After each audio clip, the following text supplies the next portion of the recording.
The trucks came before dawn, their engines growling against the silence of the Nebraska plains. Dust rose behind them like ghosts of another world drifting over wheat fields and barbed wire.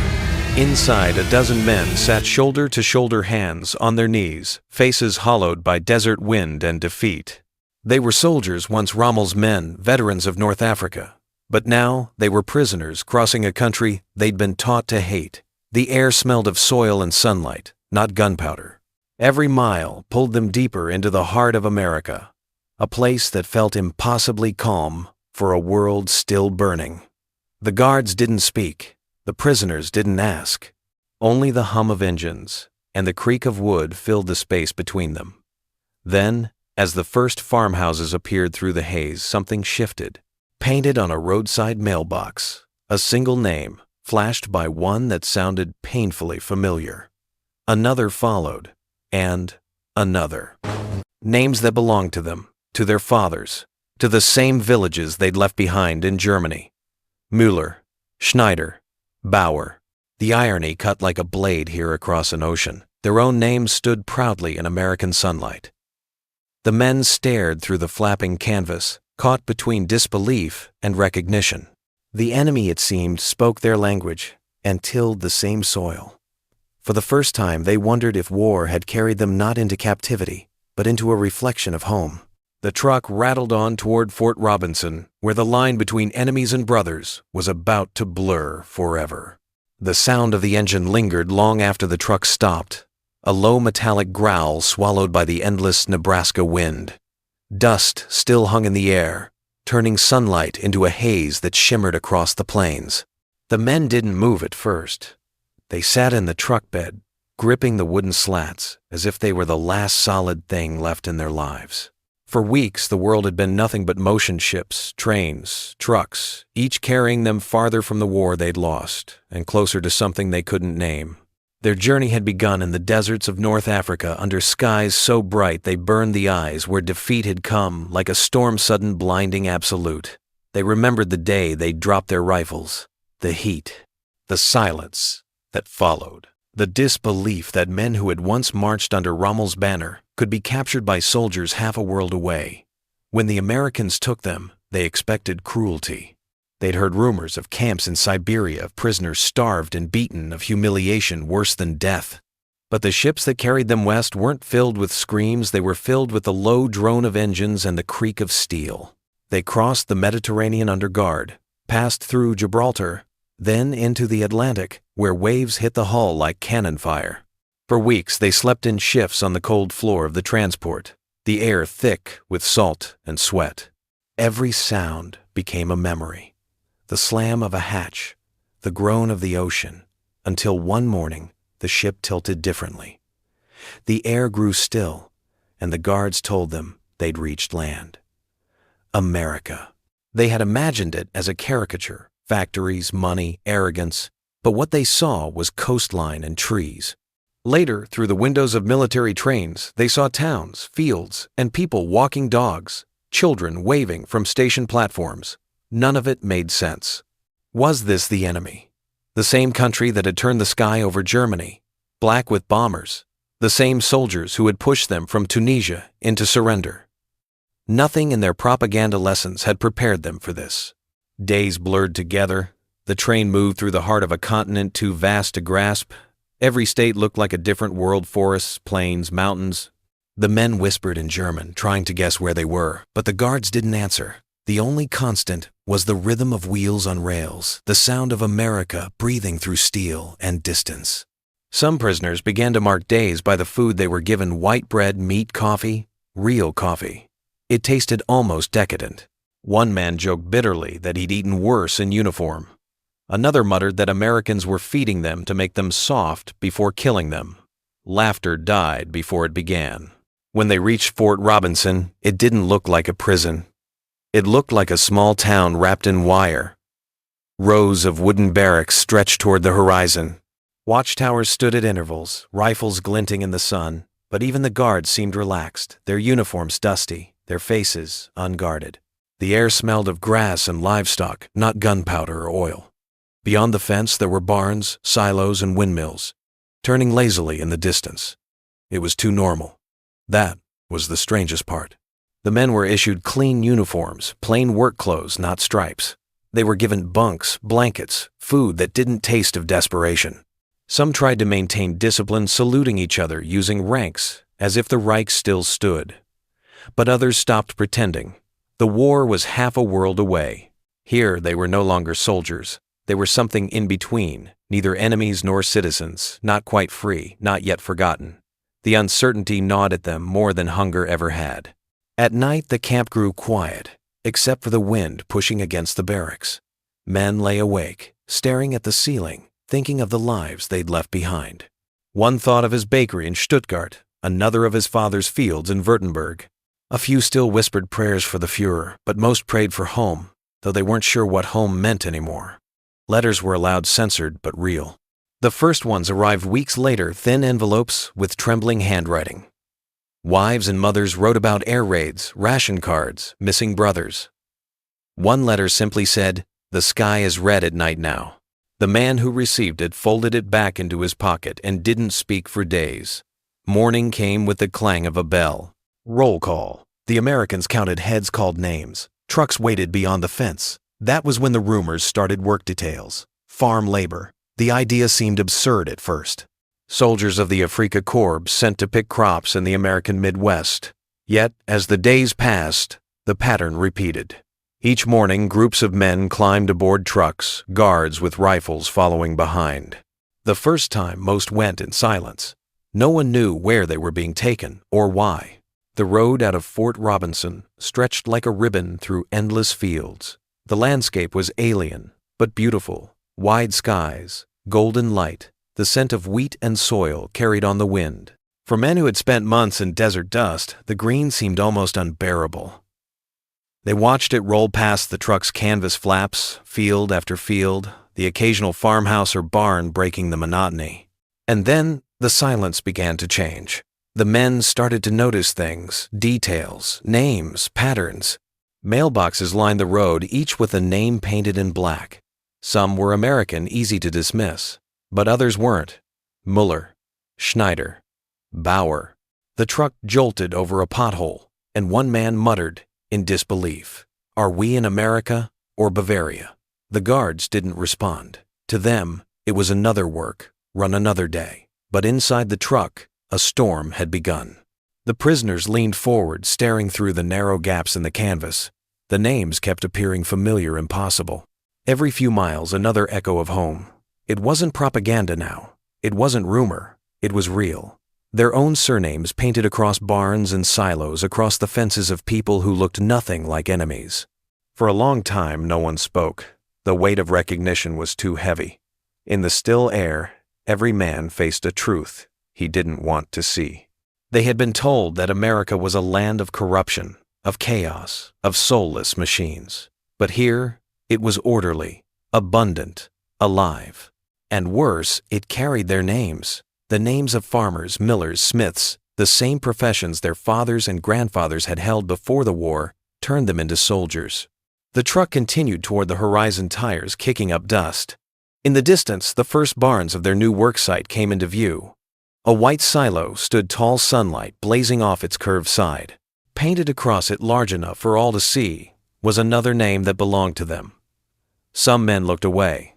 Others couldn't stop staring. For the first time since capture, they weren't afraid of their captors. They were afraid of what the reflection in this foreign land might mean. The brakes screeched. The truck slowed, turning down a gravel road. Chickens scattered. A boy waved from a fence post, smiling, unaware of the weight in the eyes staring back at him. The prisoners' boots hit the ground, raising small clouds of dust. Behind them, the wind carried the smell of grain and sunlight. Ahead, the guards motioned them toward the fields. The men hesitated, still trapped between two worlds, the one they'd lost and the one they didn't yet understand. And as they walked toward their first day of labor, one thought burned through every mind. How could a place that felt like home belong to the enemy? The first blow didn't come from a rifle or a guard's command. It came from a name. The men had barely started their work in the Nebraska fields when they saw it painted in black block letters across the side of a barn, Keller Farms. The word hit harder than any explosion they had survived in North Africa. Keller, one of their own. A name that belonged to a dozen families back home. A name whispered over bread and beer before the war. A name carried into the desert under the same flag they had fought for. For a moment, the prisoners froze. Hose hung in midair. Sweat dripped into the silence. The guards shouted for them to keep working, but their voices felt far away. The shock wasn't about the word itself, it was what it meant. The enemy's barns carried their names, their history, their blood. As the sun climbed higher, the air grew heavy with heat and disbelief. Every direction they turned, another reminder waited.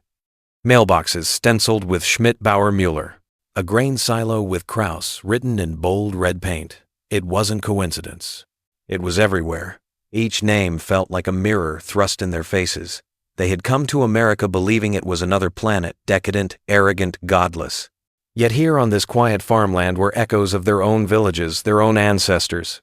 One man whispered under his breath, "Are we ghosts, or are they?" No one answered. The thought itself was too dangerous. Hans the baker's son tried to focus on the soil beneath his hands. It was dark and rich, nothing like the thin, dusty ground he remembered from Württemberg. He dug his fingers into it, as if it might explain something. Instead, it only deepened his confusion. He remembered his father's voice, proud but weary, saying the Reich fought for the farmer, for the worker, for the German soul. But here, thousands of miles away, that same soil fed strangers with the same names. Maybe his father had been wrong. Maybe the soil had never cared who claimed it. Wilhelm, once a mechanic, watched the American tractors move through the fields with impossible ease. Machines gleamed in the sun, their engines steady and powerful. They plowed acres in the time it would have taken a team of horses back home to turn one field. He muttered almost to himself, "They don't fight with guns, they fight with machines." It wasn't bitterness, more like awe, laced with humiliation.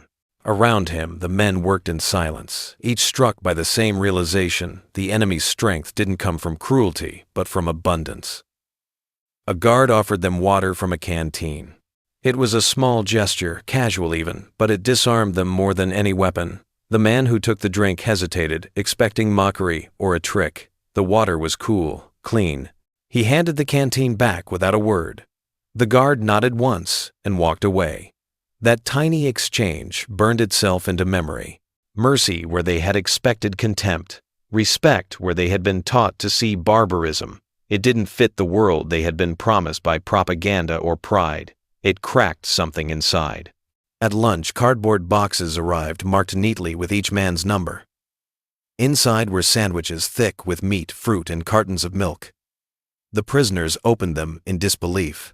They had marched across deserts on half rations, eaten dry bread in Tunisia, watched comrades die for lack of water. And here in captivity, they were being fed better than at home. Ernst, a teacher from Hamburg, stared at his sandwich for a long time before speaking. "Maybe the war's not what we thought it was," he said quietly. No one contradicted him. The others chewed in silence, tasting the confusion as much as the food. By mid-afternoon, the heat was brutal. Shirts stuck to backs, sweat ran into eyes. But the real discomfort came from within. Each stroke of the hoe felt like a confession. They were feeding a nation they had tried to destroy, and that nation was feeding them in return. The paradox was unbearable. Dieter the youngest stopped to catch his breath and glanced toward the farmhouse. A woman was hanging laundry on a line. A child chased a dog through the yard. The scene was so ordinary, it hurt to watch. His throat tightened. "They look like us," he whispered. "Same faces, same lives." Vogel, the scarred corporal, hissed back, "Don't forget, they're the enemy." But even as he said it, his voice trembled. The day dragged on. The work became rhythm, and the rhythm became thought. Every shovel of soil unearthed memories, families, music, bread, prayer. Memories that no longer belonged to one side or another. The men began to see not an enemy, but a reflection, distorted by distance and pride. That was the real shock. Not the names, not the land, but the realization that the line separating them from their captors was paper thin. When the truck returned to the camp that evening, the prisoners climbed aboard quietly. The road home shimmered in the dying light. They passed the same mailboxes, the same barns, the same fields, glowing gold under the sunset. This time the names hit differently. They no longer felt like stolen words. They felt like proof that their own people had once crossed this ocean in search of something better. Proof that history could splinter into two versions of the same dream, one that stayed behind and burned, and one that left and flourished. As the camp fences came into view, the silence deepened. A few men closed their eyes, unwilling to look any longer. Others stared out until the last sign disappeared. Inside the truck, no one spoke of loyalty or pride anymore. They had seen too much, felt too much. The sound of the engine returned steady and cold like a heartbeat they couldn't silence. Somewhere beyond the horizon, the war still raged. But here in the heart of America, it had taken on another shape. One they couldn't fight. One they didn't understand. That night in the barracks, the men lay awake long after lights out. The air smelled of hay and soap. Through the open windows came the faint sound of a train whistle cutting across the plains. It echoed like a memory from home, and for a fleeting moment, no one could tell which side of the world they were on. Hans whispered into the dark, "What if this is what victory looks like?" No one answered. Outside, the wind moved through the barbed wire with a soft metallic sigh, as if the world itself were exhaling. They didn't know it yet. But that moment, the moment when recognition replaced hatred, was the beginning of something neither nation had expected. Something quieter. Something far more dangerous than war itself. Understanding. Morning came heavy with mist and the smell of cut hay. The prisoners filed out of the trucks, boots sinking into damp earth, their breath visible in the chill. Yesterday's shock still clung to them like sweat. Those German names, the laughter of children on farm porches, the strange mercy of being fed too well, all of it had twisted something deep inside.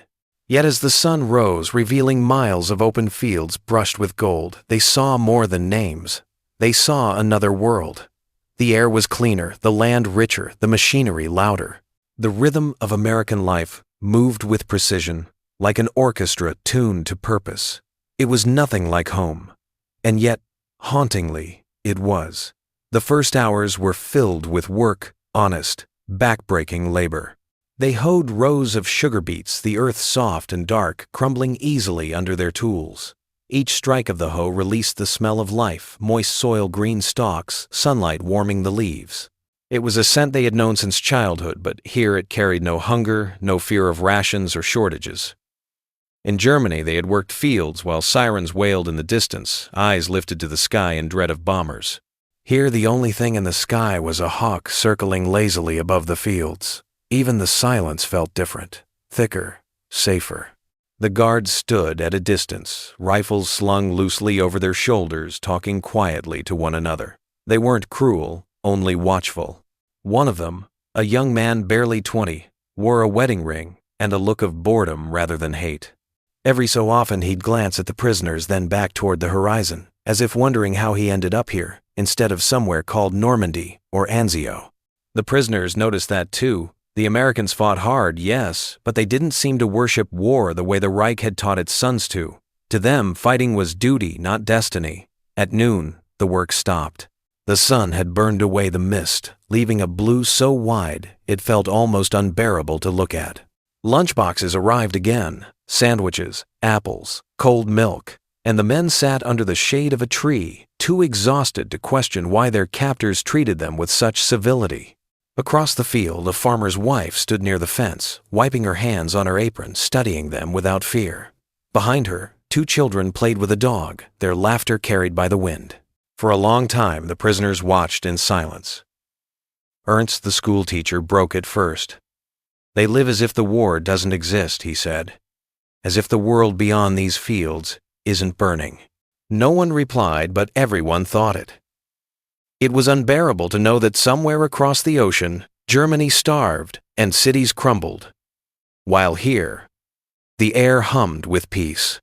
Wilhelm clenched his fists, his knuckles white with dust. "They can live this way. "Because we're the ones bleeding," he said bitterly. Hans shook his head. "No," he whispered. "They live this way because they built something stronger than war." The argument died quickly, smothered by the weight of truth neither wanted to face. Around them, tractors growled through fields like steel beasts plowing without rest. Horses were gone, replaced by engines, gears, precision. The barns were painted, the silos full, the people fed. In Germany, ration cards had replaced bread, and fathers had gone to the front while mothers buried the ruins of what was left. Here it was as if life itself had chosen to root deeper instead of fracture. As they returned to work, the contrast sharpened. The tools in their hands were solid, well kept, not the splintered relics they'd used back home. The fields stretched farther than any they'd known. No barbed wire, no military checkpoints, no soldiers barking orders. The rhythm of labor here felt voluntary, almost sacred. Even the land seemed freer. It wasn't something the state demanded. It was something the people nurtured. That realization burned. They had fought for an empire that preached power and purity, yet standing in these fields, they saw a different kind of strength, quiet, patient, fertile.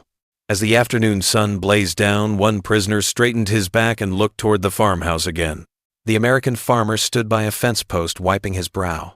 He wasn't young, but he moved with the calm certainty of someone who belonged to his land. His clothes were worn, his hands dark with soil, his shoulders bent from work. Yet there was pride in him. Not the hollow kind shouted from podiums, but the steady pride of creation, the knowledge that each harvest was earned, not taken.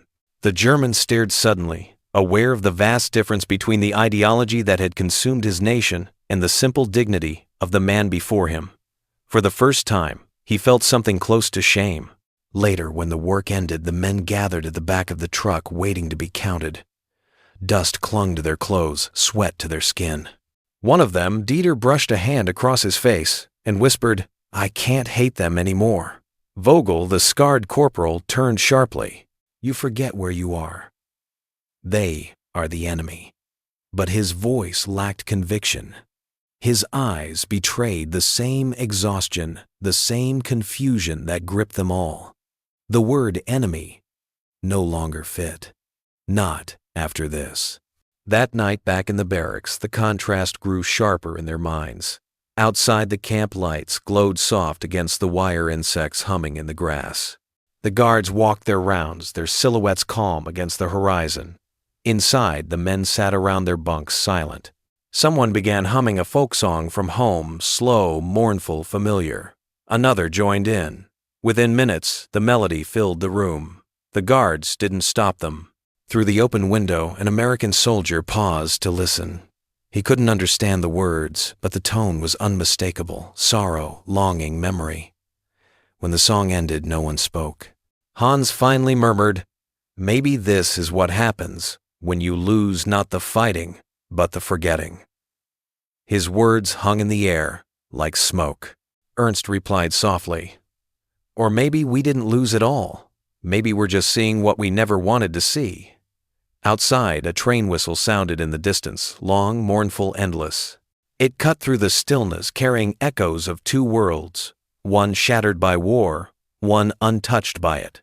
In that moment, they understood that the divide between them wasn't oceans or barbed wire. It was the difference between destruction and creation, between faith in conquest and faith in work. As they lay down to sleep, the images returned: the farmer's steady hands, the children's laughter, the abundance of the land. The world they had been taught to despise was no longer foreign. It was familiar in all the ways that mattered, terrifying in what it revealed. The last thought before sleep came quietly, unspoken, yet shared by all. If the enemy lived better, freer, more human than they did, what did that make them? The change began quietly, too quietly for anyone to notice at first. A glance here, a word there, a hesitation that broke the rhythm of command. After weeks of labor under the sun, the prisoners no longer looked like soldiers, and the guards no longer looked like enemies. The distance between them was still measured by rifles and barbed wire, but something else had started to move beneath the surface, a fragile thread of recognition. It didn't come from speeches or orders. It came from the small, accidental moments no one had planned. One morning, as the men hoed the fields, a little girl appeared at the edge of the property. Barefoot hair tangled by the wind, she stood watching the prisoners with a kind of innocent curiosity. The guards shouted for her to step back, but she didn't. She just smiled and waved. For a heartbeat, the entire field froze. Then one of the prisoners, Dieter, the youngest, slowly raised his hand and waved back. The guard glared, ready to bark an order, but something in the gesture stopped him. The girl giggled, turned and ran back toward the farmhouse, her laughter floating over the field like a bell. The silence that followed was heavier than gunfire. None of them spoke, but everyone felt it the moment the wall cracked. Later that week, another kind of encounter unfolded. During a water break, a farmer approached the group. He wasn't supposed to speak to them, but curiosity or something deeper drew him closer. His name was Heinrich Schultz, an old man with sunburnt skin and the deliberate movements of someone who had spent his life working the land. When the overseer called the roll, Schultz stopped at one name, Bauer. He squinted at the young man holding the hoe. "Bist du aus Bayern?" he asked softly. "Are you from Bavaria?" The prisoner froze, unsure if it was a trick. Finally he nodded. "Ja." Schultz smiled faintly. "My father, too," he said, his accent thick but warm. He tapped his chest. "From Würzburg." For a moment, time dissolved. The guards looked the other way, pretending not to hear. The farmer and the prisoner held each other's gaze, 2 generations of the same lineage, separated by a war neither had chosen. Then Schultz turned and walked away, shoulders heavy with something like shame. That night the barracks buzzed with whispers. The men replayed the scene again and again. "He spoke our language," one said. "He's one of us." But another shook his head. "No, he chose this place. He left." The arguments flared, died, and flared again until exhaustion silenced them all. The realization that their own people had built lives here, free, prosperous, unbroken by ideology, was both comforting and unbearable. For some it offered hope, for others it deepened the wound. The next day the weather turned. Dark clouds rolled across the plains, flattening the horizon into a gray wall. Thunder cracked in the distance. As rain began to fall, the guards shouted for the men to take cover in the barn. Inside, the air was thick with hay and the sharp tang of metal. The storm raged outside, pounding the roof with a fury that reminded them too much of artillery. One flash of lightning split the sky, followed by a thunderclap that shook the walls. Several prisoners flinched instinctively, ducking or covering their heads. One man dropped to his knees, hands over his ears, trembling. A guard saw him then, without a word, knelt beside him, gripping his shoulder firmly. "It's just rain," he said, softly. The words were simple, but they carried a weight that neither man could measure. When the storm finally passed, the barn was quiet, except for the sound of their breathing. Over the next weeks, moments like that multiplied. A guard shared a cigarette with a prisoner during lunch. A farmer's wife left an extra jug of milk at the field's edge without saying a word. Once, when a wagon wheel broke, Wilhelm helped an American mechanic fix it. They worked side by side in silence, both covered in grease, both too focused to remember which side of the war they were on. When the job was done, the mechanic offered his hand. Wilhelm hesitated, then shook it. For the first time since capture, he felt something he hadn't known. He missed respect. But not everyone welcomed this quiet erosion of hostility. Some locals glared when they saw the trucks passing, muttering that their sons were dying in France while those Germans worked their fields and ate their food. One afternoon, a group of teenage boys on bicycles threw rocks at the prisoners as they rode by, shouting slurs until the guards forced them off the road. The stones missed, but the shame didn't. That night the prisoners sat in silence, unsure which hurt more, the hostility or the pity. The duality grew unbearable. Compassion and contempt lived side by side, just as they did within each man.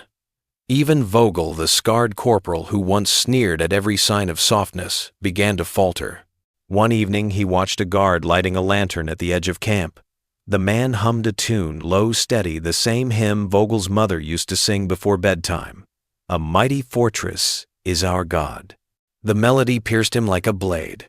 Without thinking, he began to hum along. The guard stopped listening. For a moment, 2 voices, one in English, one in German, merged in the dark. No one spoke afterward. The song said everything that needed to be said. The next morning, tension lingered in the air, but something had shifted irreversibly. The prisoners worked faster, quieter, with a new sense of dignity. The guards seemed less vigilant, less mechanical. They no longer looked for enemies in every movement. It was as if everyone sensed that the line dividing them had blurred beyond repair. Late in the season, as autumn crept over the fields, the men harvested corn under a sky streaked with red and gold. The wind carried the faint smell of burning leaves. A small truck pulled up to deliver supplies, driven by a woman wearing mourning black. She stepped out, handed the guard a note, and waited. Her husband, the farmer who owned the field, had been killed in Italy 2 months earlier. The guard folded the paper, nodding silently. The prisoners watched. As she turned away, her face pale but resolute, Dieter whispered, "She's lost someone too." None of them moved for a long time. Then Hans, without being told, bent down and started loading the last of the harvest onto the wagon. One by one, the others followed. They worked until the light faded, until the cold crept into their bones. No one spoke. They didn't need to. When the final crate was stacked, the woman turned back. She didn't thank them, she didn't have to. Her eyes met theirs, and in that wordless moment, the boundaries between victor and defeated, captor and captive, disappeared. She saw not soldiers, but men. And they saw not the widow of an enemy, but a mirror of their own grief. That night, as the camp fell silent, the men sat outside their barracks watching the stars. The same stars that hung above Germany, the same constellations their families might be staring at halfway across the world. One of them whispered, "If they can look at the same sky, maybe we were never enemies at all." No one answered. The wind carried the faint scent of corn and smoke, and for the first time, the silence felt peaceful. Not the silence of defeat, but of understanding. That was the night they realized that humanity had survived the war, even if nations hadn't. By the spring of 1945, the war that had defined their lives began to crumble into silence. The headlines that once shouted conquest now whispered surrender. At Fort Robinson, rumors spread faster than the prairie wind. Hitler was dead. Berlin had fallen. Germany was no longer a nation, but a ruin. The guards didn't celebrate. They simply looked at the prisoners with a quiet awareness that something irreversible had happened. The men inside the wire didn't cheer or curse either. They stood still, caught between relief and mourning. The Reich that had promised them glory was gone, and yet the world that replaced it was not theirs. For the first time, they were not soldiers, not captives, just men adrift between past and future.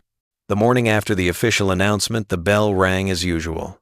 Trucks lined up beyond the gates, their engines humming like they had on that first day nearly a year ago. But the sound carried a different weight now. It was no longer the rhythm of captivity. It was the pulse of something ending. Dust rose in the same familiar spiral. But the men climbing aboard didn't know if it was for another day of labor or the beginning of their return home. The fields they passed were the same rows of corn silos painted with German names, but they no longer felt foreign. They had become landmarks in a memory that neither side could erase. At the farms, the work continued out of habit. The prisoners still hoed, lifted, and carried, but their minds were elsewhere. Across the road, families gathered around radios listening to broadcasts about victory parades and peace treaties. Yet the victory felt strange here, where the supposed enemy had become a part of daily life. A farmer named Schultz, once the same man who had spoken German to a prisoner months earlier, paused his plowing when he heard the news. He looked toward the group of men working his fields, their sleeves rolled, their hands caked in soil. For a long time, he didn't move. Then he took off his hat, pressed it to his chest, and whispered a prayer not for victory, but for mercy. Inside the camp, the mood fractured. Some prisoners wept openly, mourning families they knew might not have survived the bombings. Others sat in stunned silence, faces empty. A few, hardened by loyalty or pride, muttered that the fatherland would rise again. But most felt only exhaustion, the kind that seeps into bone and never leaves. Letters began to arrive more frequently now. Each one carried the same echo: cities in ruins, hunger homes reduced to ash. Hans received one written by his sister, the handwriting shaky and thin. "Mother is gone," it said. "Our bakery is gone. But there are no more planes above us." He folded it carefully as if afraid the words might crumble. The Americans, too, were changing. The guards who had once kept their rifles close began to relax. They allowed the men to walk freely within certain zones, to talk longer, to sit outside in the evenings. Some even shared cigarettes or coffee by the fence gestures that would have been unthinkable a year earlier. For a few, the thought of the Germans leaving brought a strange melancholy. The camp had become part of the town's rhythm, the trucks rumbling down dirt roads, the distant songs drifting from the barracks at night. It was hard to imagine the landscape without them. When the orders finally came for repatriation, it was early autumn. The air had cooled, and the fields had turned gold again. The same trucks that had once carried the men into this world of contradictions now waited to take them away. They climbed aboard quietly, each holding the small possessions they'd been allowed to keep: a letter, a photograph, a handmade carving, a folded handkerchief with initials stitched in foreign thread.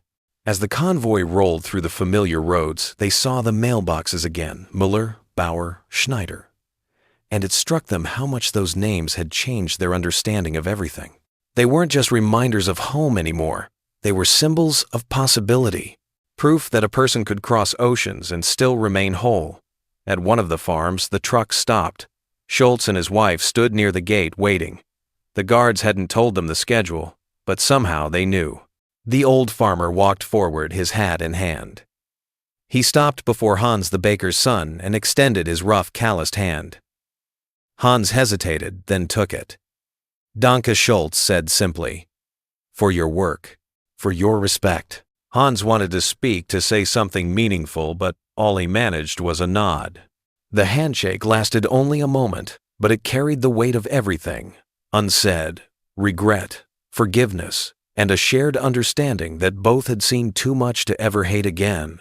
Back at Fort Robinson, preparations for departure moved quickly. Trains waited at the station engines, hissing the air thick with coal smoke. The prisoners lined up in formation one last time.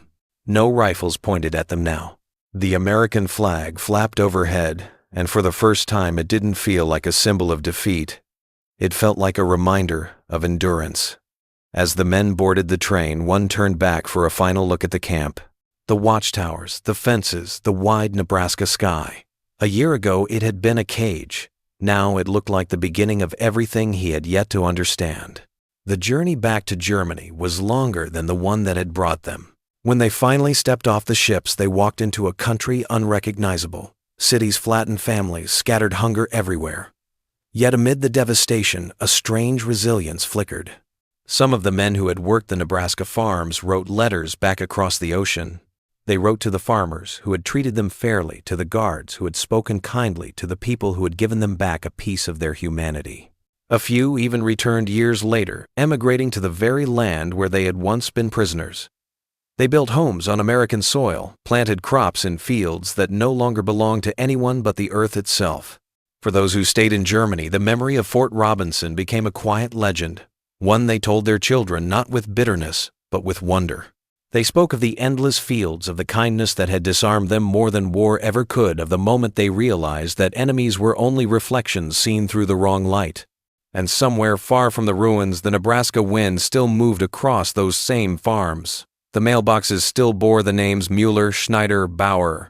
The children of farmers and former prisoners played under the same wide sky, never knowing how close their fathers had once come to killing one another. The echo of engines still drifted down the empty roads, carrying with it the ghosts of men who had learned the hardest lesson. War could teach that peace was not found in victory, but in recognition. In the end, the story didn't end with surrender. It ended with understanding. The same trucks that had once carried soldiers to battle and then to captivity had also carried them towards something far greater, the rediscovery of their own humanity. And as the last of the prisoners vanished into the distance, the land they left behind remained silent, holding the memory, like the soil holds the seed, waiting patient, eternal. History doesn't always leave its lessons on battlefields. Sometimes it leaves them in quiet places, on a Nebraska farm, in the shadow of a grain silo, or in the memory of a handshake between former enemies. The story of the German POWs at Fort Robinson isn't about victory or defeat. It's about rediscovery. It's about how men who once saw each other through the sights of a rifle came to see one another through the simple truth of shared humanity. In those fields under the same sun, they learned that dignity is not granted by power but revealed through mercy. They learned that even in captivity, compassion can break through fences stronger than barbed wire. We live in a time when division once again grows loud. Different flags, different faiths, different truths. But the echo of that war still speaks. It reminds us that enemies are not born. They are made by fear, pride, and distance. What happened in Nebraska proves something greater, that understanding begins not with speeches but with seeing the human face across the fence. So as you close this story, don't leave it in the past. Carry it. Remember that every act of decency, every word of respect, every refusal to hate is a quiet rebellion against the machinery of war. History may repeat itself, but so can compassion. And if those men forged in the worst fire humanity has ever known could learn to see themselves in their enemies, then perhaps we can too. Because the real victory was never in conquest, it was in recognition, and that lesson is still waiting for us to live it.